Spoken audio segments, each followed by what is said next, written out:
Yahoo! Prof here, and yes, orange. Wait, not orange. Wait, who's this? Dude, the cable. Raptor Gaming.com. This looks like the cable that was on the 9-ox Aurora that you loved so much back in the day. It does have those. What do you want to call those? Like the ribs. Yeah, the rib. It's got the ribbing, which sadly did not help. However, how many years in this thing's life? It's probably about 20 at this point. At least 15. I want to say it was like probably late 2000s, early 2010s. Let's brighten it up because the white's making it dim there. This guy reminds me of that Microsoft. Right.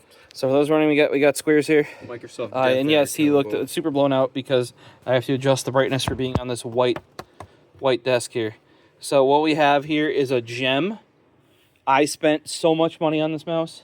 Yeah. Originally they wanted $14.99. I talked him down to $11. Sadly, when he went to his storage unit to ship it to me, the cable was frayed. So I got it for $9. I feel like this is brethren to MC Big Sticks. You might be able to tell by the scroll wheel there. Comes from that era, doesn't it? Yeah, it's right around that time frame. Yeah. I love me a big scroll wheel. That's a good feeling scroll wheel. Yeah. Look at it. You can do 3-finger if you want to too. Yeah. Who out there of you actually plays 3-finger grip? Some of you are gonna mention in our comments like, what the fuck is 3-finger grip? Who in the hell does that? Back in the day, we didn't have scroll wheels. That was a newfangled non-invention. The Logitech Mouseman, I think it was. Wingman and Mouseman, Wingman. Yep. Yeah. Oh, dude, that is on my list. If any of you can get me, I do not have a Mouseman. Because the Mouseman was the productivity variant. Yeah. The Wingman was the gaming variant. And you're asking what was the color? What was the difference? The difference was the color. One was beige and one was gray. That's what it reminds me of. Yeah. The Microsoft Habu. Oh yeah, the Habu. Yep. That was their first. That was their first and only attempt. Oh, actually, before the side bonding. 2006. Yeah. There it is, the one in the middle there. So it was kind of like a Death Adder-ish. I thought it was a combination between them and. Yeah, I don't think it is. I'll have to look, but yeah, that's what this is reminding David of. What it reminded me of when I saw it on eBay was like, I'm like, this is very Squares, because this grip looks like something that you would have put still on the side of your mouse. As a result of the cooperation between Microsoft and Razer. I told you they had a Death Adder that Microsoft made. There you go. And that's what it reminded me of. Look at that bad boy. I don't have that. So if you guys have one of those in your collection, I think I had one years ago. I don't know what happened to it, but yeah, because I think you could change the side panels. The Razer influence makes sense. Because if you scroll up one, we need the side view. That looks so much like a Diamondback and a Copperhead. The stripe on keep going up. That stripe on the side up there. Yeah, it looks exactly like a Diamondback or a Copperhead. Did they not make the Death Adder yet at that point? They did. It's weird. Like it's weird that they would after the Death Adder came out. So it was like it's like IntelliMouse with a bit of Death Adder mixed in. So, interesting. I think that thing did very poorly, if I recall correctly. Yes, because the sensor on it, from my recollection, was even farther back. I think it was right there. So it was a lot of negative Excel, and it was butts. So for those wondering, you're like, we haven't still gone into who is Raptor-Gaming.com. I don't know. And you might have seen a little hint when Squares flipped it over. What's that? Corsair. Corsair. Yeah, Corsair. And it says Corsair Raptor there. Yep. Corsair didn't make their own mice. They just bought another brand. Yeah, why the M40 that all of you know now is the M65. The original M40. That was a Raptor gaming mouse. And what was the best variant of all of these? The M40. Indeed, it was the M40. Yeah, Death Adder launched in 2006. So a year after. No, it was 2006 when that review was from. So it was like the same year, time. Basically. So that must have like taken off. Like the Death Adder would have been like, shoo! Yeah. And then they're like, Microsoft's like, we want one. Yeah, basically. They're like, hey, how would you like to work this on making the IntelliMouse not a...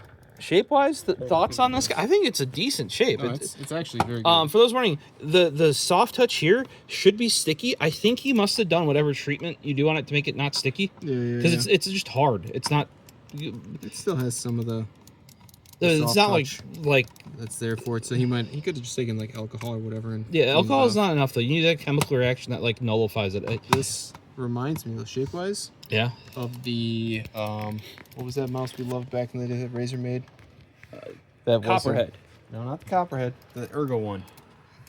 The Ergo one that wasn't the Death Adder. The Mamba. Yeah. Where it actually is more like kind of a gradual incline there. And then it's also more like straightened on the side. Yeah. Versus the Death Adder where it like this is definitely an IntelliMouse alike though. Yes. Very much. Yes. So the side buttons exist. Yeah. That is the best appraise that you can... There's a button there, but yes. They're the lowest profile. They're flush, basically. It's almost like somebody designed the mouse and was like, oh shit, we need side buttons. And then they only put grips on the... Yeah. What the hell I did think as soon as I saw that grip, though, I was like, that's a David grip. Yeah. I'm pretty sure the Habu was like that as well. Where it had one side just... Yeah, because you could change the panels on that thing. Okay. I don't know if you saw it in the videos. But they had I remember it way back in the day. Where it moved the button. Like, you could have the buttons farther back. That means the buttons felt like ass. Yes. Only the whole mouse felt like gas, but I'm pretty sure that also had a bigger wheel like that too. But if my laptop was still on and plugged in, you should have seen it earlier. Okay, so here is my topping remote. Some of you might have seen this in other videos. This had enough liftoff that he's seen me from across the room. I have the mouse lifted up higher than this remote, it was tracking still. Yeah, it was like a solid 4 CDs or 3 CDs. No. I feel like I could fit my thumb under it when I was doing it. And then it skips within 10 millimeters, so you can go basically that, and it's And then this is a 10 by 12 mouse pad that I made myself. Thanks, Charger. This is stainless steel that made it out of his brother's shop. Yeah. So. What I was going to say though is just across. If I put the mouse here and go to there, you could feel the negative accel. Yeah. Even go consistent speed, not trying to speed up. You're going same speed, and you can feel the cursor go just fighting you. Yeah. And I don't know if maybe it's some of the old school sensors where the higher the DPI, the worse the tracking.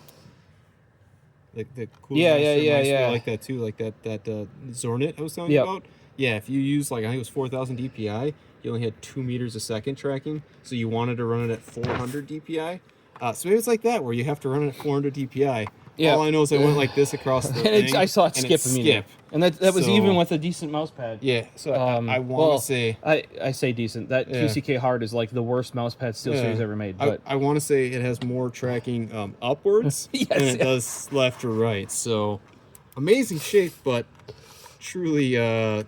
Dude, that scroll wheel, dude. If I could have a modern mouse with that scroll wheel, I can feel it. It's grippy. Yeah. It could use a little bit more tactility. But I middle click a lot, so having that wide planted mouse without clicking and tactility, use the Cooler Master 712 or even the new Superlight. Okay, I will admit though, what this had a little bit of vibe to me for was, do you remember the Sentinel 3 that Cooler Master sent me for a review way back? Yeah. That's got some of the ergonomics aren't the same because this flares out at the front, and the Sentinel 3 actually got skinnier. Yeah. But the rest of the build of the mouse was very Sentinel, like Cooler Master Sentinel-esque. I was just joking the other week on you remember the Raptor Gaming mice, and she was like, oh yeah, the Corsair before Corsair, and I'm like, I wonder, and I just went on eBay, and this guy was on there for $14.99, and I just lowballed him. I'm like $10. He's like 11, and I'm like sold. And then then that happened. And he's like, "Oh, do you still want it? I'll give it to you for $9 if you do." And I'm like, "Deal." Deal. I haven't seen an example of but for those wondering, this is technically speaking, it's the Corsair Raptor LM3. The one that I really want is the one that has the third click. It's the only mouse other than the G600 that has a ring finger click. That's the one I always wanted from Raptor Gaming. Because they were the only ones to do it.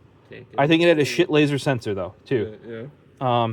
But yeah, so if you guys this is the sort of stuff when I'm saying like old stuff back in the day, like, you know, Microsoft, Habu.